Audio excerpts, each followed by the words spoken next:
it's about that time of year again, isn't it? Halloween is right around the corner, and it has left its mark on the Goodwills in my area. And somehow it seems appropriate that the Christmas decorations are creeping in from the other side of the aisle. But anyway, on the other side of the store, I am looking at the media section looking for video games, and I always come across their Disney VHS section. I always kind of look at this stuff with nostalgia, but I really haven't considered buying any of this stuff because, yeah, it's great for a quick nostalgic trick, but I already am running out of space due to the video games and can't collect this stuff too. Down below that, there's more VHS, and I found a bunch of PS3 games. These are becoming more and more common in Goodwills in my area as people are starting to ditch their PS3s and the games that came with them, as the PlayStation 5 generation is about ready to kick off. Sadly, I think the PlayStation 3 is going to be mainly overlooked in future generations, as it's never going to be backwards compatible with PlayStation consoles going forward.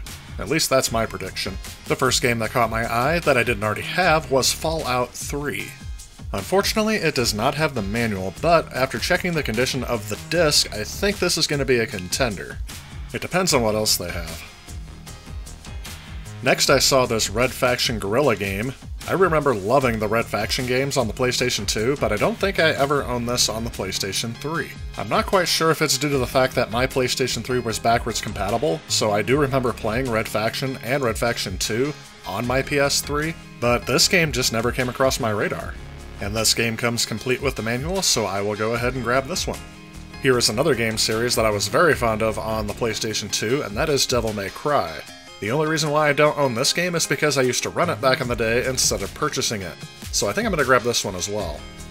Down below on the next shelf, I see some PlayStation 2 games. Here I have The Herbs, Sims in the City, and I remember not really getting into these games because I always saw them as a cash grab.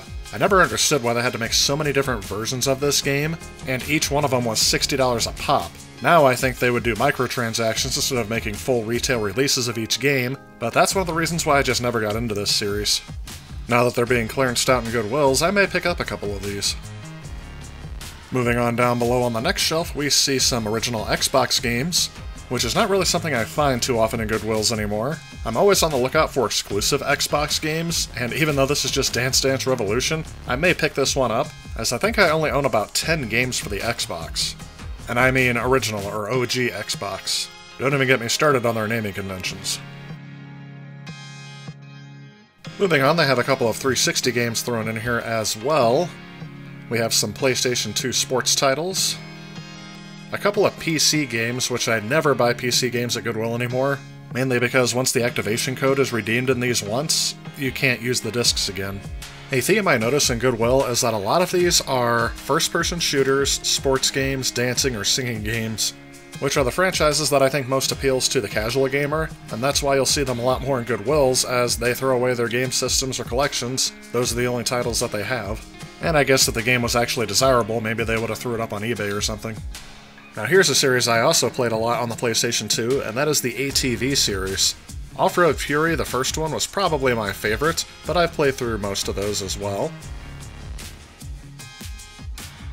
And down the road, I found something that I didn't think I'd see in Goodwill, and that is Wii Sports. For some strange reason, the collectability of this game has gone way up lately. Even though it's one of the most common Wii games you'll find, they're asking like $20 or $30 a piece for this game. And this is the first time I've seen it in a big box release. Usually the pack-in titles came in a cardboard sleeve. Unfortunately, the disc is missing. But I really like this case. In fact, I'd like to replace my cardboard sleeve with this case, so maybe I'll see if I can get a discount on this, as the game is missing. And here's a game that kind of caught my interest because I don't see too many of these Platinum Hits versions on the Xbox 360. And I know that's 100% because I didn't own an Xbox 360 during its life cycle. This must be an early case design, as I'm not used to seeing this Platinum Hits branding, and the box art actually shrunken inside of it. Usually I just see like a gray border across the top. I also saw Elder Scrolls 4 Oblivion. I've already sunk way too many hours into this game on the PlayStation 3, so I don't think I need that again. And here's Lord of the Rings: The Two Towers. I don't ever remember beating this game, but I do remember playing it for quite a long time, so I don't remember exactly what I used to do in this game. And here's Rapalo's Wii Fish for the Wii. I've never really understood the appeal of fishing games. I mean, I like fishing and I've done it in real life, but doing it in a video game just doesn't really give me any real form of entertainment. But I do know this game series is still going strong on the Switch, so maybe I'll give this one on the Wii a try. And again, the disc doesn't look too bad, so I'm gonna go ahead and see about getting this one as well. Going back to the other side of the store, where I passed the Halloween and Christmas decorations, I came across their electronical assortment of variety items, and I had to set my stack of games down so I can take a look at something that caught my interest. This is a Smith Corona SD750 typewriter. It's actually more than a typewriter, it is an electronic word processor. I wasn't able to get an exact date of manufacture, but it looks like it was in the 80s to me. This is probably one of the last electric typewriters that this company made. And looking up its features after this video, again, not something I collect, but I found neat.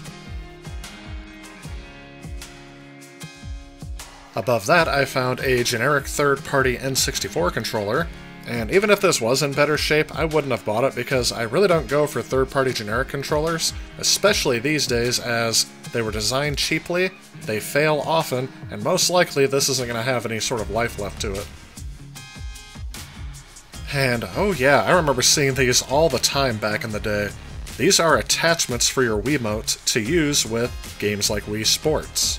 And even though this is also a third-party accessory, because it doesn't actually have a third-party Wii Remote in it, it's just an attachment, you can definitely get life out of this. I ultimately decided not to get this because it was $6, and for what it actually provides, it's just really not worth it to me. I like how they're advertising what kind of sports games you can play with these attachments, rather than what games themselves would actually work with it. And even though this thing is complete in box, it still feels very, very cheap. Looking at the back, I like how it says that this is made out of child-safe foam, because yes, what kid is not going to take the baseball bat and try hitting their brother or sister with it? I think the foam is probably more meant to protect the controller, rather than protect the person being hit with it. At least they have their priorities right. Ever found GPS navigation confusing? Well, I guess they made one. Moving on to some of the more strange items I found here, this is Golfer's Putter Pool. Basically, it looks like you put these markers on the floor, and you use golf clubs to play pool, hitting the cue into the pool balls to make them go into the hole. And as predicted, this generation of Beanie Babies is being put in Goodwills as well. I wonder how much they're... Isn't that how much these are new? I like how they put it next to the air fresheners to remove the stench. Hey kid, what'd you do, jump ship? What? Well, what's with the life preserver? Can you imagine living in a time when having a piece of luggage like this was considered acceptable by modern society? Well, anyway, that was the last of what I saw that was interesting in this store. It's always interesting to me that Goodwill has all of their stuff on these carts that they leave out. I'm assuming they're going to stock the shelves with these, but I don't think I've ever seen an employee actually take something off of these carts, because people are always swarming around them to see what the latest and greatest things are that they haven't put on the shelf yet. But before we head out, let's take a look at the items I'm getting from this store. One of the more unique games I see on here is this Marvel Ultimate Alliance and Forza combination disc. Don't know why those two games are combined, but hey, I'm gonna go ahead and take it and see what these are like. I did grab one of those Platinum Hits games. I didn't end up grabbing some of those other games earlier in the video because after checking the condition of the discs, I was not as impressed, so I decided to pass on them. And Fallout 3 I passed on because it didn't come with a manual. And believe it or not, I have never played Resident Evil 5, so this will keep me busy for at least the next few weeks. That said, I do want to thank you all so much for watching. Stay tuned because I have more content coming, and I will see you all in the next video. If you like this video and you'd like to help out with future projects on this channel, please consider supporting me on Patreon. Also, if you enjoy the content of this channel, please remember to click on this subscribe button.